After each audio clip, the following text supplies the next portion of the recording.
Ok, bah bonjour à tous.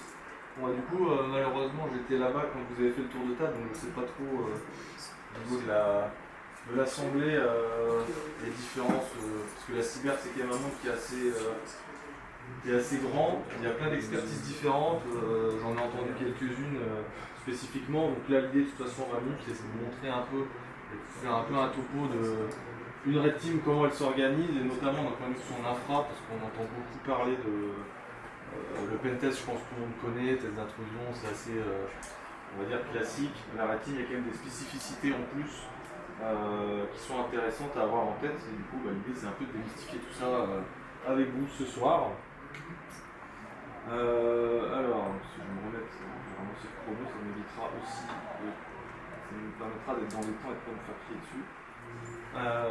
Donc bon, moi qui suis, je suis Vianney Solos, je suis ingénieur cyber à la base, je me suis spécialisé plutôt dans l'offensif, donc pentest, test d'intrusion initialement, dans plusieurs boîtes de services, Advance, Westone, pour ceux qui connaissent, avant d'arriver dans le groupe Crédit Mutuel, donc le bancaire bien connu, en tant que manager Red Team. Donc là, l'idée, ça a été de monter une équipe justement dédiée au Red Team. On a aussi du pentest chez nous, mais c'est vraiment plutôt les aspects red teaming qui m'intéressent moi de mon côté. Puis bon, après, je suis passionné évidemment par le domaine, c'est pour ça qu'on est là tous ce soir aujourd'hui, je pense. L'idée, c'est surtout le partage, l'échange, et c'est ça qui est cool. Alors, avant de commencer, j'aime bien remettre, effectivement, comme je ne connais pas, peut-être que tout le monde n'a pas forcément bien les concepts de la red team, sachant que ça reste quand même un domaine qui encore aujourd'hui, même dans les news, on voit souvent des gens qui mélangent un peu tout, et même moi, même des gens du domaine, souvent ils nous disent un red team, en fait c'est un pentest dont ils parlent, donc l'idée est vraiment de redonner un peu la définition de ce qu'est une red team, quelles sont les différences avec un pentest. Les deux, de toute façon, se complètent pour le coup, dans le cadre des missions qu'on peut avoir dans les gros groupes. On n'est pas là pour remplacer un pentester et inversement. Donc est-ce qu'il y en a dans l'assemblée qui pourraient nous donner un peu ce qu'ils voient comme différence principale sur ces deux sujets? Ouais. La durée déjà, le test ça dure 1 à 2 semaines, alors que le red team c'est sur la longue durée. On a aussi une notion de frustration on va voir aujourd'hui. D'essayer de faire le moins de bruit possible et faire une évolution continue du système. Ouais. Et aussi. La notion d'obsèque justement, effectivement. Est-ce qu'il y a d'autres choses Moi j'aurais parlé d'intrusion physique sur le red team qu'on n'aurait pas forcément dans le pentest. Ouais, on peut effectivement l'avoir. C'est un scope un peu plus large. Ouais, un petit dernier pour la route. Ouais. Je dirais que la vraie différence, c'est surtout au niveau de l'objectif. Sur le pentest, par exemple, on va pentest une appli. C'est vraiment de trouver l'éventail des vulnérabilités sur l'appli. Alors que la red team, ça va être. On a par exemple hacker le compte du PDG, je dis un truc au hasard. Et s'il y a un chemin qui peut nous permettre d'arriver à cet objectif, on va l'utiliser, on va pas forcément essayer de trouver tous les chemins possibles. C'est très bien, on a une bonne complétion de la définition. Donc effectivement, ce que vous m'avez dit, c'est effectivement, on est plutôt bon. On va dire que la red team, comparé à un pentest, on va avoir une notion de réalisme en fait. Là où le pentest, comme dit déjà, les délais sont plus courts. On est sur un scope qui est bien défini, bien délimité. On va nous dire, on va vous tester tel site web, telle application mobile, même sur l'audit interne. Parce qu'on a du pentest interne, ça va être un scope qui est très limité. Pour le coup, là-dessus, on a aussi une méthode qui va s'appliquer en fonction des périmètres et sur lesquels un auditeur va devoir trouver le maximum de vulnérabilité dans ce temps-là. Donc si je prends une application web, il y aura le top 10 de l'OAS, toutes les failles applicatives, la partie session, escalade horizontale, verticale, partie chiffrement des flux, bref, lui l'attaquant, on va dire le pentester, il va tenter de tester tout ce scope. Là où la red team, justement, on va donner plutôt des objectifs précis, donc c'est plutôt des flags, des trophées en fait qu'on va nous donner, et le périmètre va se vouloir beaucoup plus large. Et on n'aura pas la même méthodologie du tout. Le but c'est que ça se veuille beaucoup plus carte blanche, donc simuler un attaquant pour le coup, et on va avoir tous les moyens qui sont mis à notre disposition tout en restant éthique. Il y a quand même certaines choses qu'on ne va pas faire. Typiquement, appeler quelqu'un en disant que quelqu'un de sa famille proche est décédé pour aller. C'est un attaquant qui pourrait le faire, mais nous on reste éthique, donc ça ce genre de choses qu'on ne fait pas. Par contre, effectivement, on a le côté humain. L'idée, c'est de tester aussi toute la chaîne, donc les process, qu'ils soient humains, techniques, la détection, c'est pour ça qu'on a la partie OPSEC. Là où dans le pentest, c'est déclaré, en général, la blue team, on whitelist nos IP sources, elles sont au courant de ce qu'on va faire. Le red team, le but, c'est qu'effectivement, dans la chaîne, il n'y ait que quelques entités qui font partie de la white cell, cellule blanche, donc des trust agents, on va dire, qui, eux, sont dans la boucle, mais c'est surtout pas le responsable de la blue team qui sera dedans. En gros, il y a le PDG, il y a certaines personnes du juridique qui peuvent être dedans pour éviter de finir en dégrisement ou ce genre de choses, qu'on puisse quand même stopper le truc avant. Ça nous est arrivé dans un exemple où c'est parti assez loin et heureusement qu'on avait ces gens-là dans la boucle. Donc voilà, et effectivement la red team, ça se veut beaucoup plus long puisqu'un attaquant prend le temps de faire ses actions. Par contre, si entre guillemets je prends le cas qu'en une journée il a atteint les flags, les trophées qu'on lui a donnés, ça s'arrête là. C'est ce que tu disais tout à l'heure, c'est qu'effectivement il ne va pas tester toute la méthode. Le but c'est de se dire sur le périmètre que je donne, est-ce que je peux facilement atteindre les cibles critiques qui sont définies par l'entreprise, par rapport aux analyses de risque et à la gouvernance en général. Donc là l'attaquant il va aller au plus simple, je ne vais pas essayer de défoncer le devant de la maison, si je sais que derrière il y a une fenêtre qui est ouverte, je passerai plutôt par là, donc par l'humain, etc. Aussi ça peut, si on voit que c'est plus simple, ça permet de le tester aussi, ce qu'on ne verra pas côté pentest. Donc voilà un petit peu de manière globale. Ouais. Est-ce que la notion d'équipe elle est vraiment importante sur la partie red team ou est-ce qu'il peut y avoir des red teamers qui sont seuls pour le coup?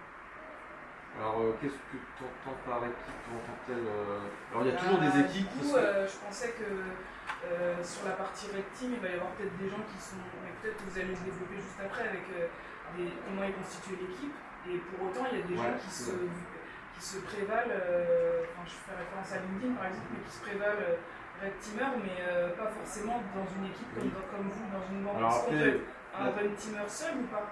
En red team, déjà dans un audit red team, on ne fait pas tout seul. Il y a toujours une équipe, même dans des groupes, c'est des groupes d'attaquants, c'est jamais des. C'est très rare en tout cas qu'il y ait des. Parce que si dans le red team, il y a effectivement beaucoup plus d'expertise dans le pentest. Là, dans le pentest, on va quand même se focus sur. Déjà qu'il y a quand même différents niveaux, le pentest d'API, les mobiles, iOS, Android, c'est pas les mêmes. Il y a déjà pas mal de choses. Dans le red team, en plus, on aura le côté humain, l'intrusion physique, il faut savoir le faire. Il y a des mecs qui sont très bons derrière le clavier, qui sont pas du tout bons à aller jouer la comédie dans. Et en fait, c'est des expertises différentes. Donc en général, dans une red team, on a des pools complets, on a des mecs qui développent du malware, j'en ai entendu qu'il y en avait là-bas. En fait, l'idée, c'est qu'on a vraiment une globalité de personnes pour, par rapport aux missions qu'on nous donne, l'adapter. Parce qu'en fait, les malwares qu'on va développer, ça va dépendre de nos cibles et on va redévelopper à chaque fois par rapport à la cible qu'on nous donne. Dans certaines organisations, les EDR sera du MDE, dans d'autres, c'est du Titanium, dans d'autres, c'est du Warfangable. On va dire que les métriques de sécu elles sont adaptées. Donc entre guillemets, il y a toujours des équipes dédiées derrière. Il y a plusieurs opérateurs sur le sujet, donc en fait on appelle ça des red team opérateurs. En général, il y a un red team lead qui chapeaute un peu l'équipe. Et après on a toute la partie opérateur, et il y a toujours des spécificités. Il y a aussi de l'OSINT, j'en parle pas plus parce qu'on aura un expert juste derrière qui va nous en parler. Mais entre guillemets, en fait ça englobe un peu tous les corps de métier et on est obligé d'avoir une équipe. Le red teamer opérateur, c'est bien un membre de l'équipe. Oui, donc c'est un membre qui fait partie d'une équipe de red team pour réaliser des missions plus globales. Ok, on avance un peu sinon je vais cramer le temps. Donc bon, très rapidement, parce que là c'est quand même le but, c'est de se focus sur l'infra, donc je ne vais pas du tout pouvoir parler de tout en 20 minutes, et après n'hésitez pas dans les échanges par la suite, après les talks, il n'y a aucun problème. Donc très rapidement, la Cyber Kitchen, pour ceux qui la connaissent, là je vous en présente une, c'est un peu les grandes étapes côté red team qui sont quand même assez différentes d'un pentest pour le coup. Donc on a la Recon, là-dedans il va y avoir tout ce qui est visite, etc.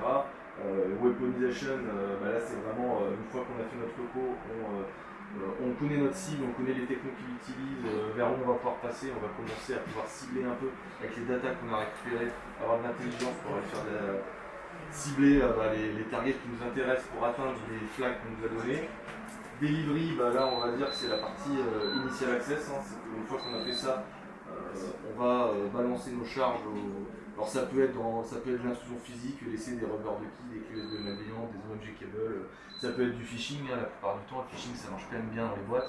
On le voit avec la sensible qu'on fait aussi, on a besoin d'un clic pour qu'en général on ait un premier accès, donc ça fait partie de cette partie-là.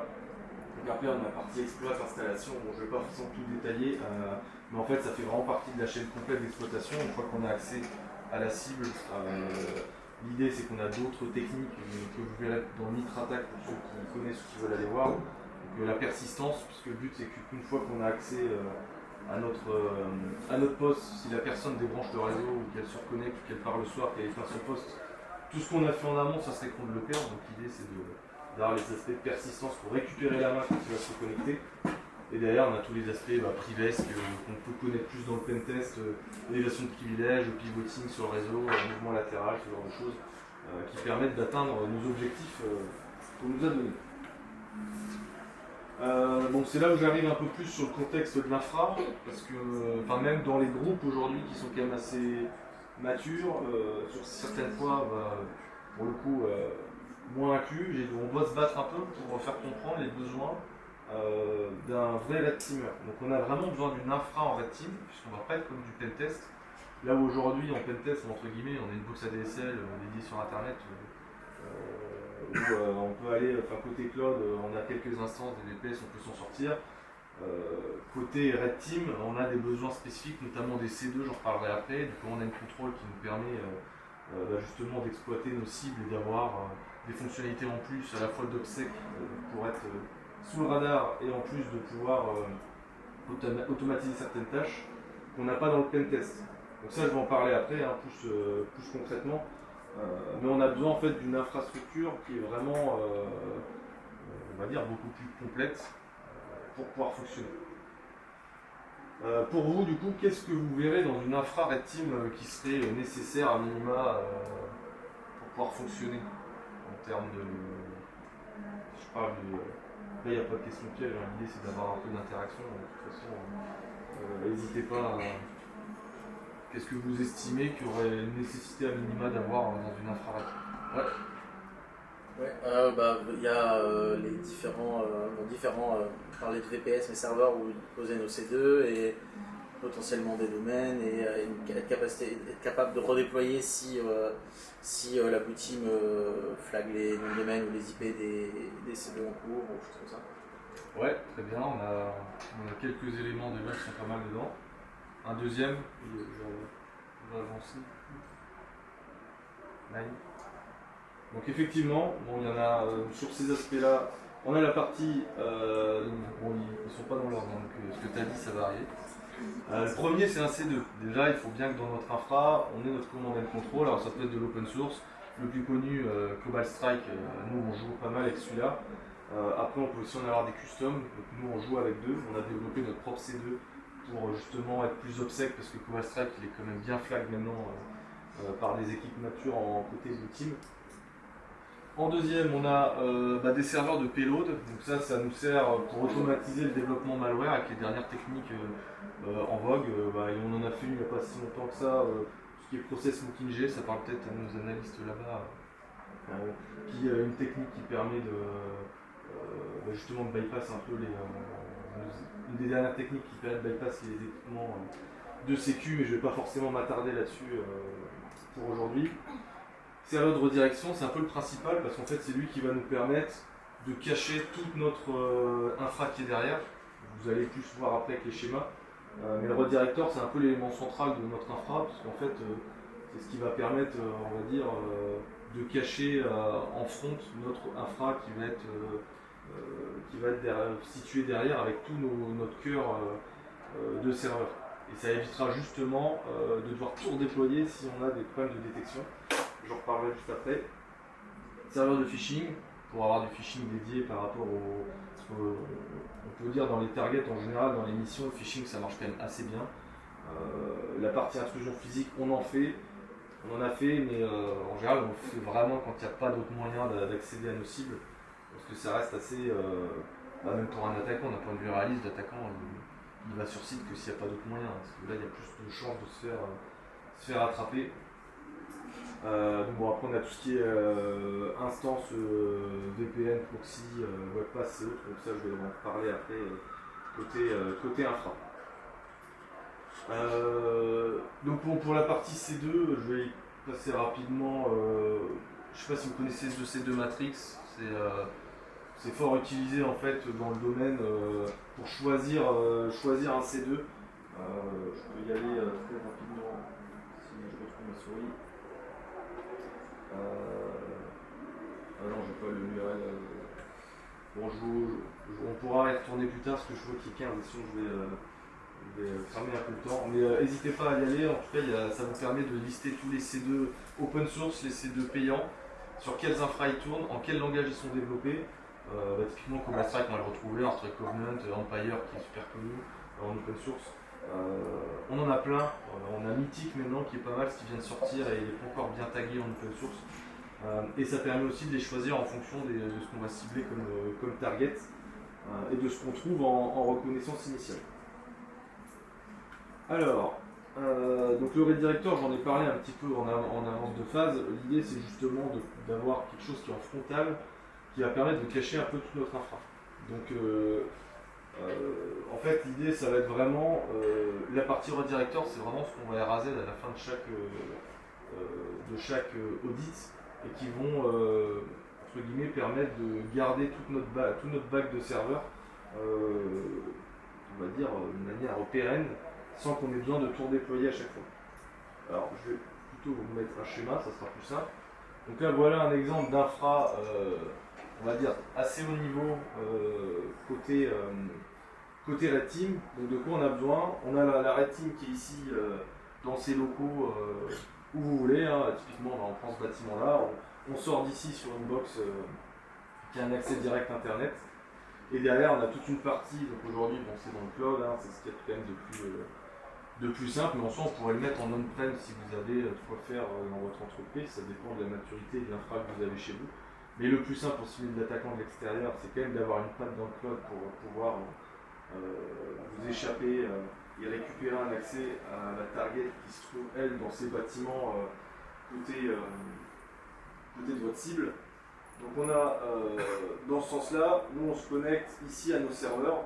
Donc, je vous ai mis quelques technos qui sont fort utilisés, donc, notamment Proxmox qui est utilisé pour la partie VM qu'on va instancier dessus. Donc de là-dedans dans le serveur, on va mettre le serveur switching, le serveur de payload, le serveur C2. Pour une petite infra, ça tient là-dessus. Derrière, on a notre directeur qui est en front, c'est lui qui sera visible de l'extérieur.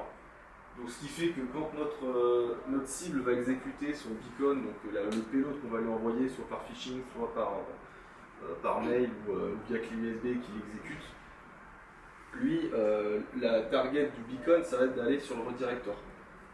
Parce qu'en fait, c'est le seul lien, donc bon, tout est chiffré évidemment, mais du coup, la boutique en d'investigation, elle, le seul, on va dire, serveur sur lequel elle va pouvoir retomber, ça va être notre redirector. Et celui-là, le but, c'est qu'il soit automatisé pour qu'on en ait plusieurs et qu'automatiquement, si jamais on se fait détecter et qu'ils mettent à jour leurs règles pour bloquer nos redirectors, que notre beacon automatiquement puisse se connecter à un autre redirector qu'on va monter. En gros, ça c'est un VPS, hein, nous aujourd'hui qu'on a.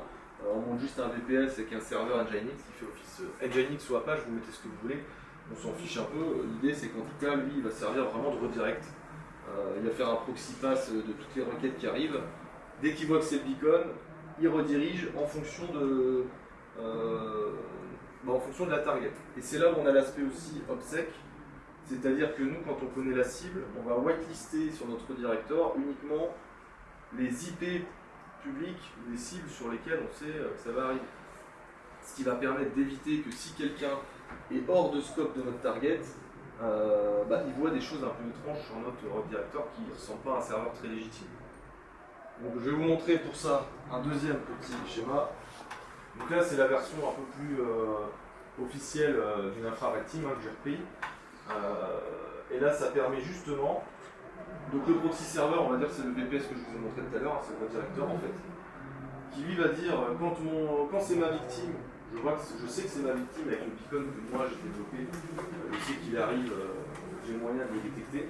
Si je vois que ça provient bien de ma victime sur l'IP que j'ai prévu, il forward à mon C2, mon serveur commande et contrôle.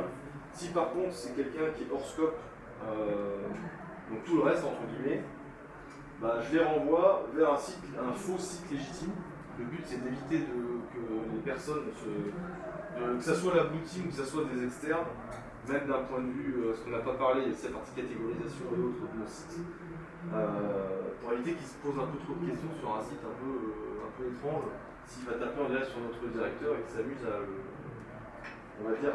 essayer de chercher un peu ce qui se passe dessus. Donc entre guillemets, si c'est la blue team ou une autre personne, lui il va être redirigé vers un site. Nous on peut monter un blog, on peut monter ce qu'on veut, on peut diriger vers ce que vous voulez, tant que ça paraît quand même à peu près cohérent et que ça paraît pas être un site un peu pirate. Donc ça fait partie aussi d'une des d'une des techniques pour essayer de cacher un petit peu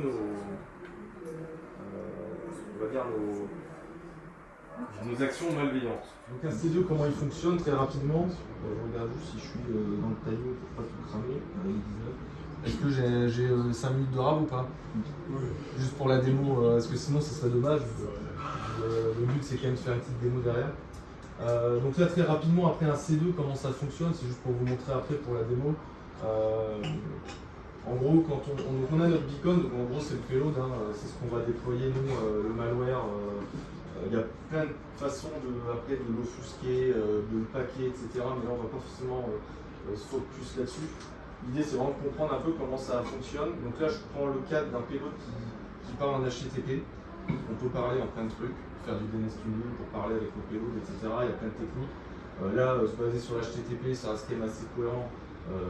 HTTPS pour nous pour chiffrer les flux et que ce soit moins checké par nos amis. Donc si on cible des targets qui parlent normalement d'HTTP, normalement on n'a pas trop de problèmes. Typiquement nous il y avait une mission, juste pour l'anecdote qu'on avait faite, on avait fait plein de tests avant et en fait on a utilisé une technique de thread hijacking pour aller s'implanter dans des... Le but c'est d'aller s'implanter dans des process pour derrière pouvoir l'exécuter et exécuter le shellcode qu'on a mis dedans. Bref, et nous on s'était en fait inclus, on s'était instancié dans un process qui s'appelle explorer.exe. Donc ça c'est pas le Internet Explorer qu'on connaît, c'est quand vous naviguez, que vous lancez vos systèmes de fichiers, c'est le process qui est lancé sous Windows. Vous allez dans vos fichiers, c'est mes documents, etc. C'est un process explorer.exe qui se lance. Et nous forcément on n'avait pas changé le process, du coup commencer à faire de l'HTTP avec du explorer.exe, c'est pas normal. Normalement il parle pas en HTTP ce process là, donc là on s'est fait toper. Donc en général le mieux c'est de s'injecter dans le Mozilla.exe, donc l'Internet Explorer. Là c'est normal que ça parle HTTP pour le coup. Et après là c'est plutôt sur les seuils où on va se faire détecter. Si on commence à récupérer de la donnée ou à balancer pas mal d'actions, en général, la routine c'est pareil, il y a un Mozilla qui commence à pomper un nombre de data et faire des requêtes HTTP à tout va, ils vont aussi avoir des métriques pour le détecter. Donc entre guillemets ça fonctionne comme ça, le beacon il a des requêtes, on peut le faire en asynchrone, on a aussi le système de sleep et jitter, c'est le dernier point et après je fais la démo. Donc ça permet de rajouter la partie aléatoire parce que si on a un payload qui commence à parler avec notre serveur C2, donc on a compromis un poste. Si jamais il est en interactif, il va balancer un nombre de requêtes, parce qu'en fait il est en mode interact, donc les requêtes HTTP que je vous ai montré, là il va y avoir un panel et ça va être tout de suite détecté. Donc le but pour être obsèque, c'est qu'on rajoute du sleep, donc au lieu de le faire en interact, on va dire tu me lances une requête toutes les demi-heures. C'est pour ça que c'est plus long. Mais un attaquant, lui, il veut pas se faire toper, donc si je balance un WAMI sur ma victime, une demi-heure après il va me rendre la réponse. Bon, ça peut être long, mais après on peut le gérer. L'idée c'est de jouer avec le slip. Par contre le slip, il n'y a pas d'aléa, parce que pareil, si c'est une demi-heure, une blue team pareil, elle va quand même voir que toutes les demi-heures pile, il y a une requête. Donc on rajoute du jitter qui permet de rajouter de l'aléa en fait. Donc quand on dit une demi-heure, un coup ça sera 27, un coup ça sera 31, un coup ça sera 26. Et 26 minutes, et au moins du coup ça permet de rajouter de l'aléa et que la blue team soit un peu moins qu'elle capte un peu moins ce qu'on est en train de faire. Bon du coup je vais essayer alors je vais monter une petite démo cet après-midi pour que ça soit essayer d'être un peu parlant sur la. Donc j'espère qu'entre temps elle n'a pas bugué. Hop. Tac. Donc je vous montre rapidement donc là tout est sur le même réseau, mais entre guillemets en termes de conf, etc. On reste sur la même base et la même métrique. L'idée c'est de voir un peu le jeu entre les différents serveurs. pour vous montrer rapidement l'infra qui est là aujourd'hui, que je vais vous montrer. Hop, en gros c'est ça. C'est typiquement ce que je vous ai montré tout à l'heure en termes d'infra. Donc on a le redirecteur ici qui est en plein 131. Donc bon, je vous le montrerai après. Donc on a un redirecteur qui est configuré. On a une victime qui est sous c'est un Windows 11 que j'ai pris. Alors mon IP elle a changé. Bon, je l'avais mis en 129, mais vous me croirez c'est en 130. Je vous montrerai tout à l'heure. On a un web serveur légitime. Donc là c'est pour le redirecteur pour rediriger vers un site qui semble légitime pour tout ce qui est hors scope, ce que je vous disais. Donc je vais vous montrer avec mon hôte, je vais aller dessus et le but c'est justement que je tombe sur un site qui paraît classique. Et derrière, j'ai mon C2. Donc là le but c'est que si jamais par contre mon redirecteur il voit que je suis bien la victime et c'est bien le payload que j'ai exécuté, là il va le rediriger vers mon C2. Mais normalement je devrais récupérer la main, donc là c'est surtout la strike, mais après on peut le faire un peu sur ce qu'on veut pour nous. Donc là ce que vous voyez là, c'est exactement ce que j'ai ici. Donc dans mon infra, j'ai j'ai cloné des Kali, mais après sur les OS qui tournent derrière, vous mettez ce que vous voulez. Donc j'ai bien mon serveur web légitime, ma victime Windows. Donc, je vais vous les passer rapidement. Du coup, on l'a mis en... donc alors lui il tourne sur le web serveur, c'est du Nginx ou c'est du Apache celui-là. Donc celui-là c'est celui qui héberge juste ma page légitime. Donc je suis bien en 133 par rapport à mon petit 133, il n'a pas bougé. Ma victime, ça c'est mon Windows. Ah non, mais il va me faire un lag dans lag. Quand il me fait ça, c'est pas bon signe.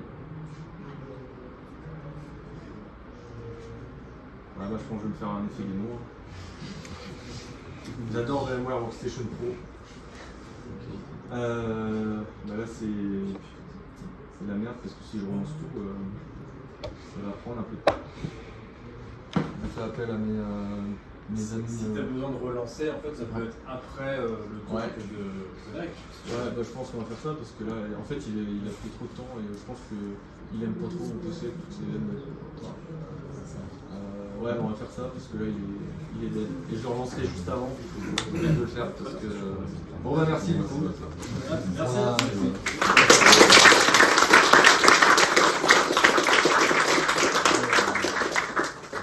On a un petit temps pour les questions, si certains ont des questions. Oui.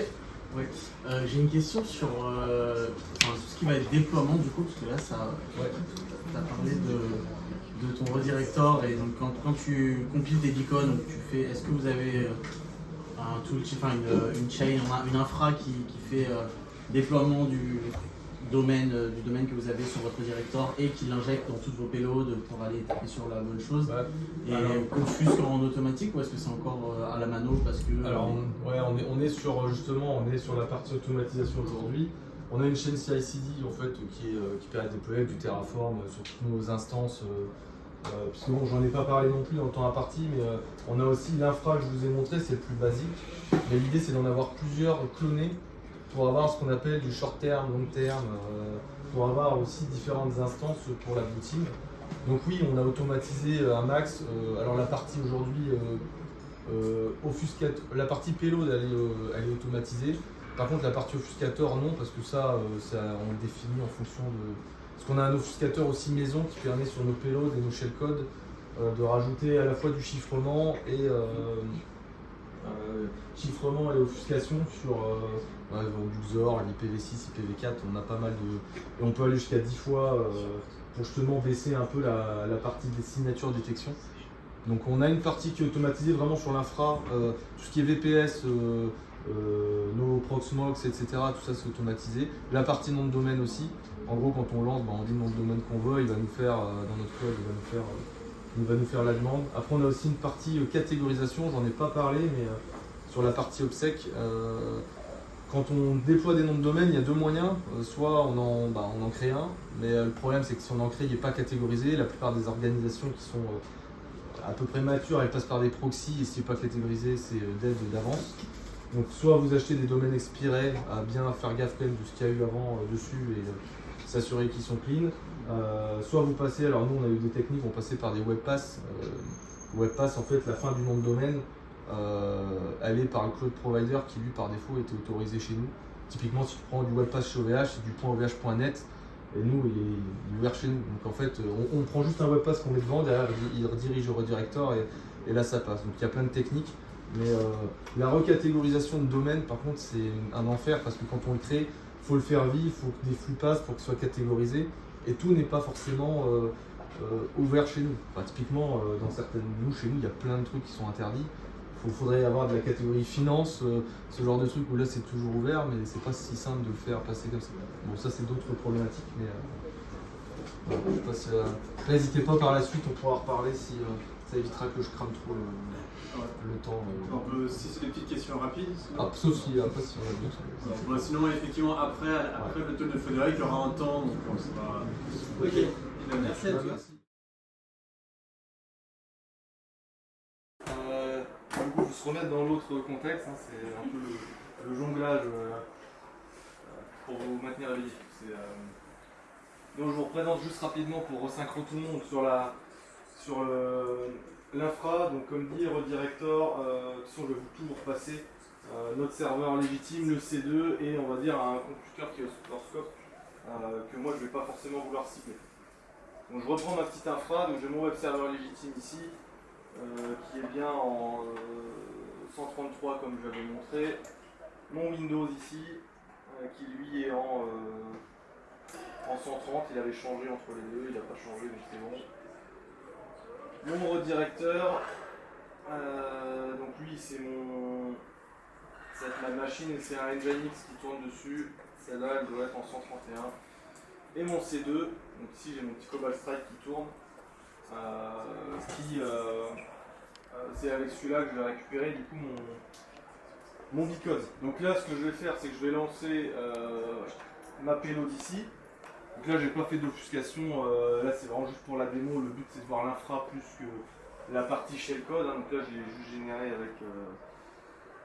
avec mon listener Cobalt Strike, je vais le récupérer en PowerShell et normalement en faisant ça, donc là c'est là où c'est d'un point de vue infra toute la subtilité, c'est que là mon beacon il va pas aller taper directement sur mon C2 ma Kali qui est ici, là il va passer par mon redirector pour le coup.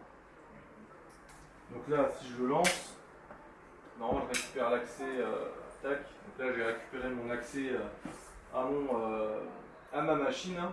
On voit bien le 131 ici, c'est l'IP que je vous ai montré tout à l'heure. Donc, je peux interagir avec. Alors là, par contre, c'est tout en bas. Je ne sais pas si vous allez voir grand chose. Mais, donc ici, je fais un slip 0. C'est pour passer en mode interactif. D'ailleurs, je peux vous montrer justement. Parce que par défaut, quand on le lance, il est en asynchrone et il va parler avec ma victime toutes les minutes. Ça reste, ça va. Après, là, pour les démos, on lance slip 0. Slip 0, c'est-à-dire 0 secondes. Donc, entre guillemets, là, il parle en full, il va parler en full HTTP, donc ça va commencer à parler pas mal. Donc ici je peux lancer un Wireshark,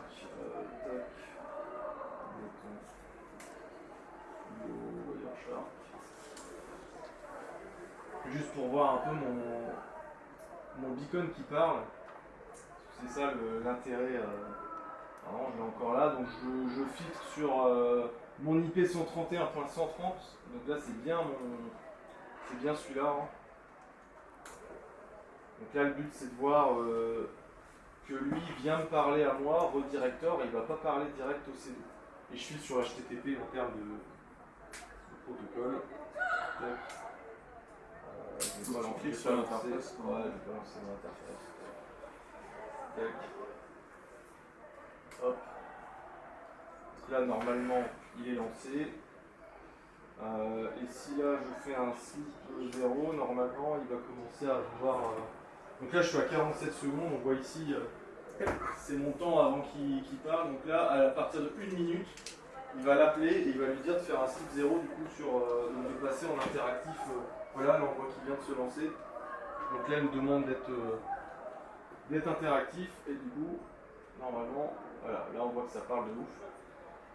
Et donc c'est là où le beacon il va commencer à parler avec mon serveur.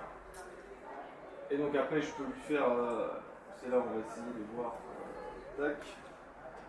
Si je fais un shell ou un maille, hein, donc là en gros je lui dis d'aller me faire hop, et là je vais l'arrêter parce que sinon ça va être un enfer. Et donc là en fait toutes ces requêtes là on voit bien que c'est mon beacon qui part en fait avec mon serveur. Et normalement, alors bon là faut trouver un post là-dedans, mais entre guillemets, si je suis un peu le fil HTTP, là je vois bien tout ça en fait, tout est encodé, hein. Alors Cobalt Strike il a son propre typologie d'encodage, hein. C'est pas juste du base 64, derrière il y a du chiffrement en plus, donc comme ça les requêtes elles sont déchiffrées quand ça arrive sur le C2 Cobalt Strike. Donc ça permet de rester quand même assez obsèque. Mais en fait, toutes ces requêtes-là, c'est les requêtes de mon beacon qui interagit avec mon serveur C2. Et donc là, la redirection, elle fonctionne bien, j'ai bien accès à mon C2.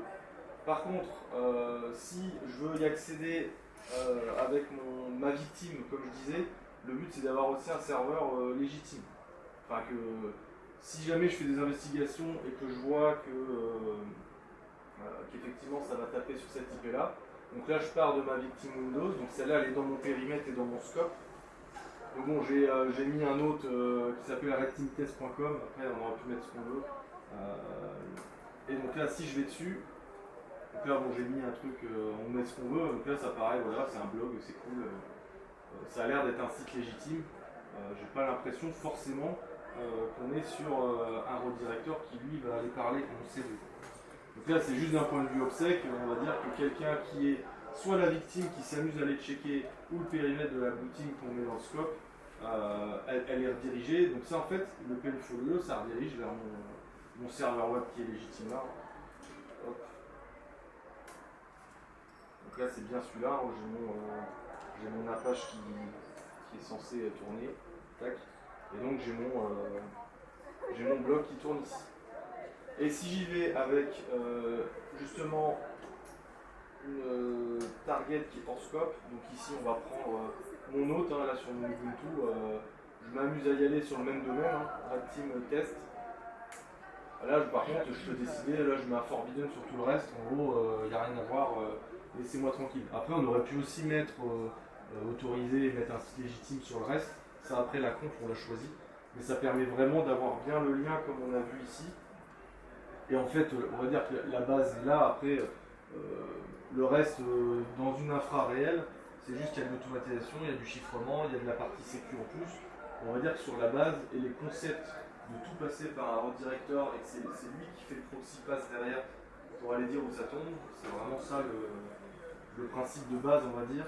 Comme ça si jamais je me fais détecter même celui-là, si celui-là il pète, j'ai juste à le redéployer comme dit l'automatisation qu'on a et derrière il rechopera une IP différente. La victime devra continuer à rechercher, c'est un peu le but de ces scénarios. Ouais. J'ai une question rapide aussi. Pendant un audit sur le même scope Red Team, du coup, vous faites flag par la Blue Team et que du coup votre redirecteur IP, vous êtes obligé de redéployer tous vos beacons puisqu'ils ont été déployés, de recompiler et de repartir à partir de zéro. Bah alors là oui, sur les. Alors après il y a plusieurs techniques au niveau des beacons, mais parce que on peut avoir quand on va faire le phishing, en avoir plusieurs justement. Et pour avoir plusieurs redirecteurs et en fait c'est du load balancing de beacon en gros. Dès qu'il en perd un, ce que je disais que le short terme, long terme, etc. Dès qu'il en perd un, il va repopper. Mais oui, effectivement, si jamais je prévois pas ça, ça fait partie de la persistance aussi en fait. Est-ce que ça évite de retaper la là, oui, bah, notre beacon, lui, il aura changé d'IP, donc si on remet le même domaine, c'est pareil. Donc entre guillemets, oui, l'idée c'est de pouvoir prévoir ça. Après ça dépend aussi du scope. Hein. Il y a des scopes, on n'a pas besoin d'aller aussi loin, mais donc voilà, c'était juste ça pour vous montrer un peu les interactions entre les deux. Après, on pourra avoir un meet-up sur la partie payload en tant que tel, malware et technique de contournement, ça pourrait être intéressant aussi, de DR et tout ça. Mais là, c'est vraiment la partie infra en tant que tel. Donc voilà, merci.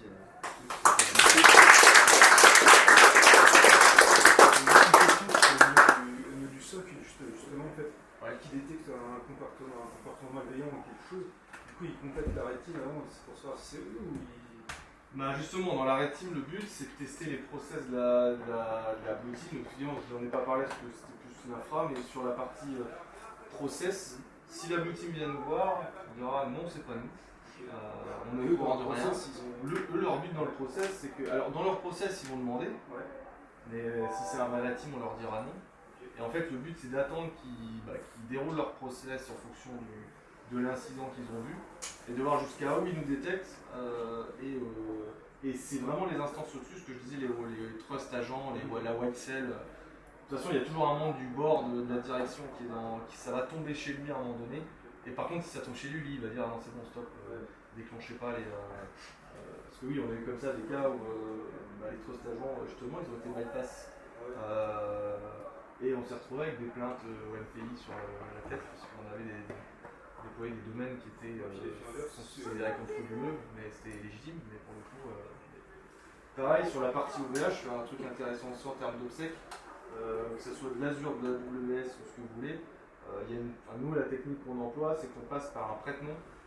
Parce qu'aujourd'hui, si quelqu'un arrive à détecter, même si votre VPS vous le shootez, vous le remontez, on arrive à voir les registres, etc. de vos domaines, et chez où vous êtes, etc. On peut avoir des informations du contact qui a fait la demande. Et donc nous, c'est un prête-nom, donc c'est un tiers qui est inconnu du bataillon, en tout cas de la boutique, il n'y a que nous qui sommes au courant. Comme ça, si jamais ils tombent sur ces infras-là, et qu'ils essayent vraiment de remonter justement en termes de reconnaissance, ils ne retomberont jamais sur, c'est à un moment donné, c'est Credinit qui a commandité et qui a des serveurs chez OVH. Parce que là aussi, pour la boutique, ça biaise un peu le truc. S'ils voient que c'est le Credinit qui, on va dire, est propriétaire de ces serveurs-là, ils diront ok, ils nous la feront à l'envers, mais c'est la Red Team derrière qui joue là-dessus. Parce que là, c'est des instances qui sont complètement décorées. Comment ton rôle directeur fait la différence entre ton beacon et un client légitime, mais qui sont sur la même IP? Là, on a plusieurs points. On a ce qu'on appelle les malleable profiles aussi qui permettent. En fait, tout dépend des C2 qu'on utilise. On va prendre Cobalt Strike. On a des malleable profiles où on peut définir des endpoints spécifiques, on va dire soit du random et que nous on valide, etc. Il y a aussi par port. Entre guillemets, par défaut, les ports 80, 443, c'est des ports. On peut avoir dans nos virtualotes côté. Que ce soit Apache ou Nginx, la partie server listing classique où on sait qu'ils vont aller regarder le 443, et nous le beacon il va taper sur un port complètement unknown, que dès qu'on est sur ce port là avec cet endpoint là, là on redirige vers notre C2. Ça plus la whitelist des IP sources vers lesquelles c'est censé arriver. Là on est en termes de scope, normalement on est censé. Le but c'est effectivement de s'assurer que. Parce qu'on a eu des cas où des fois les mecs qui reçoivent le payload, ils se le transfèrent entre eux. On se retrouve avec un mec qui était un client qui n'a rien à voir avec le truc, qui lui va exécuter la payload chez lui tranquillement, et qui est complètement hors. Et du coup, on attaque des clients à nous qui ne sont pas prévus. Là, si on récupère un accès chez eux, c'est moyen. Donc oui, effectivement, on a des moyens de valider. C'est plusieurs couches qu'on rajoute. C'est pour ça qu'on fait toujours de la whitelist et jamais de la blacklist sur ce qu'on va récupérer, quitte à potentiellement avoir moins de chances d'attraper quelqu'un qui serait dans le scope, mais on ne connaîtrait pas son IP avec laquelle il va arriver. Au moins on est sûr que tout ce qui est hors de ce qu'on maîtrise, on récupère des accès non voulus. Parce que ça va vite quand on transfère et autres. Quand on a des groupes comme nous de 90 000 salariés, ça va très vite en termes de. J'ai une question sur comment est-ce que vous avez un process, est-ce que vous avez automatisé le cleaning une fois que vous avez fini votre audit, de supprimer tous vos beacons, etc. de partout, et comment vous assurez que ça ne va pas se spread partout dans le... Oui, justement, ça c'est un des gros points juridiques qu'on a. De toute façon, le pentest c'est pareil, entre guillemets. On a le process de destruction et le PV de destruction. Déjà, toutes les données qui sont les données de prod qu'on va récupérer, si on récupère des creds officiels, des haches de mot de passe dans le cas de données aux instances, ça c'est utilisé que pendant l'audit. Dès qu'il est fini, même avant le rapport, on va dire dès qu'on a fini la partie exécution, tout ça c'est RAZ, on a un système de PV, on va dire destruction qu'on donne. Donc en gros toute notre infra, parce que je disais sur la partie automatisation, tout est RAZ sur ce qu'il y a dessus. On a une DB qui est dédiée en fait, j'en ai pas parlé là sur la partie serveur, mais on a un serveur qui est dédié à la DB, où Cobalt Strike, lui, toute la partie données sensible, elle va pas être stockée sur elle va vraiment être uniquement sur cette DB là, et celle-là elle est flush à la fin de notre audit. pareil sur les beacons, les payloads qu'on laisse, parce que des fois on perd la main, hein, on peut pas aller les effacer nous-mêmes. Dans CS ou dans d'autres C2, on définit un timelapse à la fin duquel déjà nos listeners on les pète et nous on arrête tout de notre côté. Mais en plus les beacons, la charge active, elle est valide que dans un temps qu'on définit et qui sont dans nos protocoles d'audit. Donc on sait que dès qu'on a passé ce temps-là, le beacon, même si nos listeners restent actifs, il perdra, il fonctionnera plus de toute manière de son côté. Est-ce que ça fait pas perdre du temps potentiellement à de la red team s'ils vont aller faire du hunting sur le parc et qu'ils trouvent un Cobalt Strike qui traîne et le temps qu'ils se rendent compte que c'était un beacon red team, etc.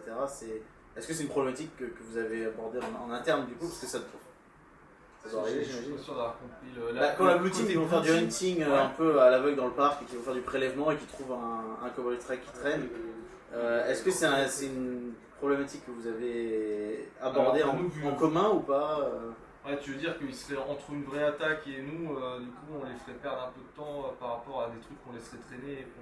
Ouais, c'est... Bah, nous, alors la plupart du temps on arrive à les supprimer quand même. Quand on peut, on RAZ aussi les cibles et les targets sur lesquels on est. Nous l'avantage qu'on a côté groupe, c'est qu'on a une red team interne. Moi je connais les équipes techniques. Si je sais que je suis allé taper sur tel serveur, je vais à l'équipe de dev, ils vont aller faire le cleaning, c'est bon, on n'en parle plus. Après, des fois, sur certains, il peut toujours y en avoir quand il y a des transferts, et ça, de toute façon, on ne maîtrise pas tout. Bah oui, mais après, ça fait aussi partie du boulot de réussir à savoir si la charge elle est encore active, si elle ne l'est pas. Et on le fait exprès de ne pas mettre dans nos beacons, parce qu'il y en a qui mettent aussi dans les headers des tags Red Team. Donc justement, la blue team a dit bon, ça c'est un. Le but, c'est de tester vraiment du vrai Red Team, toute la chaîne. Donc dans ce qu'on fait, c'est vraiment. Il n'y a aucun moyen, entre guillemets, avant qu'ils investissent, de savoir si c'est vraiment nous ou pas. Et le but, c'est justement de voir jusqu'à combien de temps ils arrivent à nous voir. Est-ce qu'on est déjà sur tout le parc, entre guillemets, ou est-ce qu'ils arrivent à nous toper dès le début. Et tu cliques des backups aussi? Alors, les backups, non, enfin, ça dépend quel backup. Parce qu'on a s'il y en a des journalières, et que tu as un serveur infecté. Oui, parce qu'on a sur la partie backup et log serveur, on a des problématiques, même avec le SMSI et autres, de conservation de log d'un an. Ça, on les conserve. Nous, ce qu'on supprime, c'est la data confidentielle critique. Les haches de mots de passe, on n'a rien à les garder. Des crêtes sont récupérées via du phishing ou autre. Et les accès sont tous supprimés. La partie log, justement, le but, c'est que la blue team, s'ils ont loupé des choses, ils puissent avoir le temps aussi de rechecker les logs des serveurs. Et nous, derrière, on a aussi toute la timeline qu'on leur donne. Donc ça, nous, on les garde un an. Enfin, par défaut, on est comme dans le SMSI. Sur les logs qui sont techniques et non sensibles, ça, on les garde. Donc on cible vraiment ce qu'on veut effectivement garder ou pas. Donc ça, c'est vrai que c'est des gros points aussi, hein, le juridique. La partie fun, au final, le plus chiant, c'est en entreprise, le juridique, même en red team, reste quand même assez compliqué parce qu'en plus, on a d'autres problématiques que le pentest n'a pas. C'est comme on cible des gens, surtout dans des groupes comme les nôtres. On a des problématiques aussi syndicales, aller cibler des gens, même si c'est dans le cadre d'une mission et qu'on indique bien qu'on ne fait pas ça pour aller derrière taper unitairement sur les gens qui ont cliqué ou qui se sont fait avoir, c'est toujours dur à vendre. Même si on anonymise derrière dans les rapports, il n'y a jamais des noms qui traînent de ceux qu'on a réussi à avoir pour atteindre nos cibles. C'est toujours des parties, les parties juridiques sont toujours compliquées.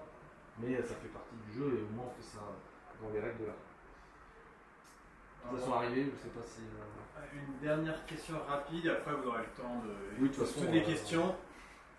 Je ne m'enfuirai pas, je sais. Rapide, tu initiais, alors peut-être juste pour la démo, mais c'était en HTTP 1.1. Et du coup, à chaque fois, tu inities un nouveau flux. Tu fais le TCP, enfin, SYN, macaque. C'est bizarre d'avoir juste un échange et le refermer derrière. Pourquoi tu fais en deux? Après, ça dépend en termes d'obsèques, c'est plus propre de faire ta connexion et de la fermer propre. Après, tu peux faire. Parce qu'en fait, dans ton beacon, tu sais, il te fait une requête, ton HTTP classique. Derrière, tu as ton retour. Et quand tu veux faire. Alors là, je ne l'ai pas montré parce qu'il y a des flux, j'ai pas eu le temps, mais quand tu vas faire une requête de demande à ton beacon, une commande et tu dois récupérer le résultat, là, c'est du post qui va te faire une requête post classique. Mais après, en termes de conf, tu peux faire un peu ce que tu veux. Hein. Tu peux faire du SYN, SYNACAC, tu peux reset la conne à la fin quand tu as ta réponse. C'est un peu comme du Nmap. Nmap, tu choisis un peu ce que tu fais en termes de. Je sais pas si c'était ça ta vision. Ouais, c'est bon. Après, tu as plein de moyens différents. Dans tous les cas, tu as requête-réponse. Après, tu peux le faire propre, tu peux le faire dégueu. Ça dépend un peu de comment tu veux aussi être obsèque sur le. Bon là c'était pas du tout obsèque parce que j'ai mis en interactif et ça a blindé les. On va dire pour faire un truc propre, quand tu fais une fois toutes les minutes, toutes les 5 minutes, ça te fait une connexion qui est clean. Mais après ça se custom. De toute façon, soit dans CS ou dans TC2, tu mets un peu. Tu custom un peu comme tu veux. Merci beaucoup en tout cas. Bah,